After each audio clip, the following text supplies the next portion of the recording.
saya Muhammad Radian Syahradini, NIM 200902501004 dari Prodi Pendidikan Akuntansi Fakultas Ekonomi Universitas Negeri Makassar.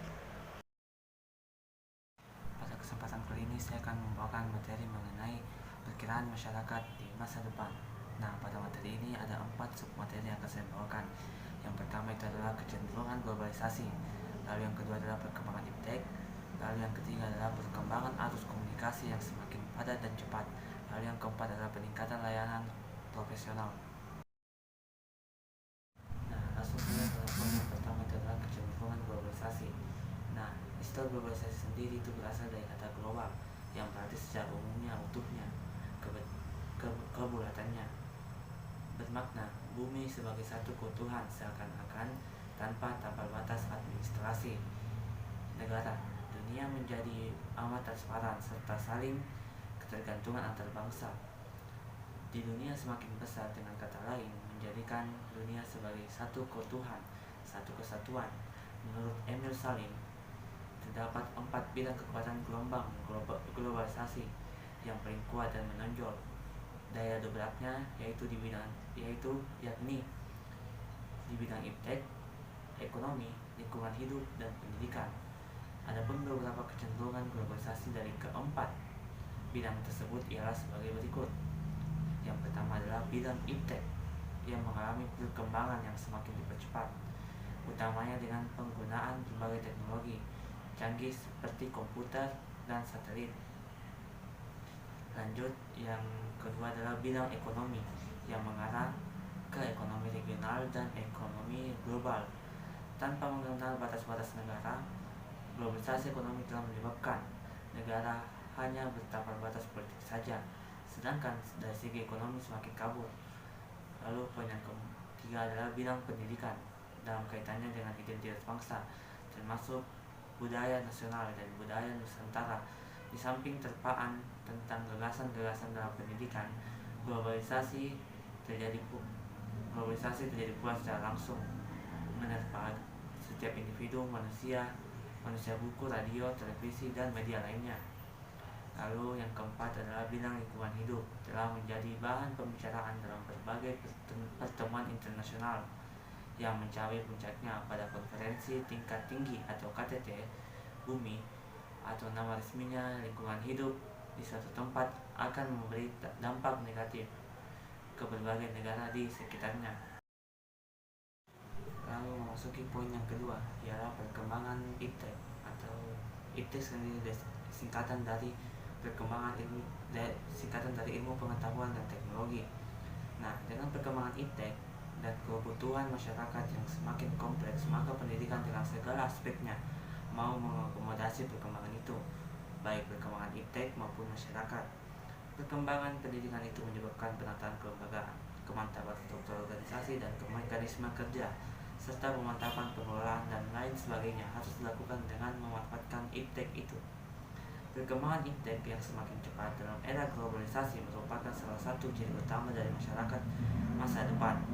Perkembangan iptek pada akhir abad ke-20 ini sangat mengesankan, utamanya dalam bidang-bidang transportasi, telekomunikasi dan informatika, serta genetika, biologi molekuler, dan bioteknologi.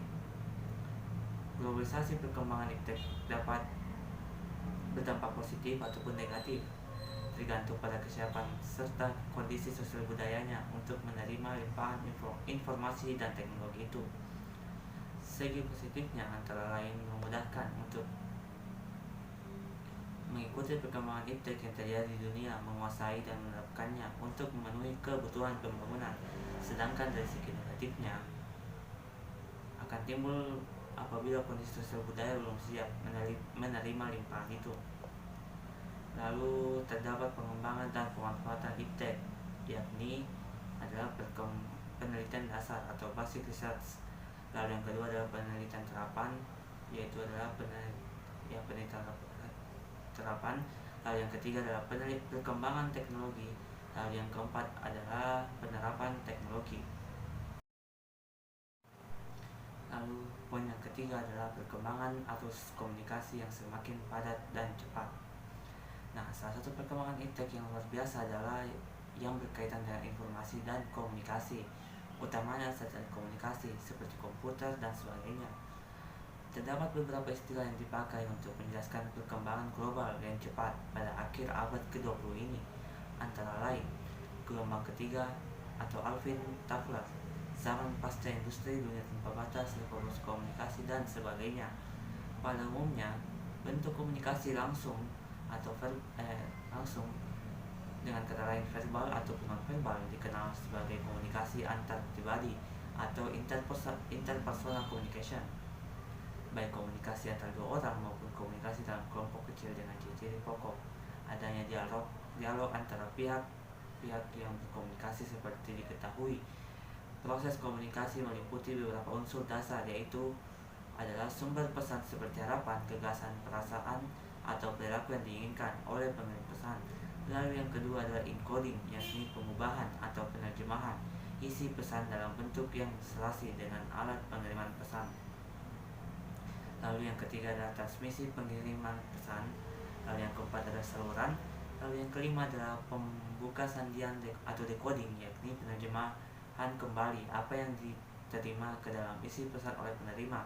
Lalu yang keenam adalah reaksi internal penerima sesuai pemahaman pesan yang diterimanya.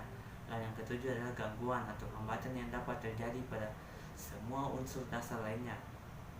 Ahli teknologi kenegaraan berkembang secara relatif sangat lambat dan arus informasi didominasi oleh beberapa negara maju. Oleh karena itu, diperlukan berbagai upaya untuk merebut teknologi tersebut. Terdapat beberapa faktor yang harus diperhatikan dalam upaya-upaya tersebut, seperti pengembangan teknologi satelit yang mutakhir. Lalu yang kedua adalah penggunaan teknologi digital yang mampu menyalurkan sinyal yang beragam seperti suara, video, dan data menuju bentuk ISSN. Lalu yang ketiga adalah di bidang media cetak, antara lain penggunaan surat kabar elektronik, dan sistem cetak jarak jauh. Lalu memasuki poin yang keempat ialah peningkatan layanan profesional. Profesi adalah suatu lapangan pekerjaan dengan persyaratan tertentu, suatu vokasi khusus yang mempunyai ciri-ciri expertise atau keahlian, responsibility atau tanggung jawab, lalu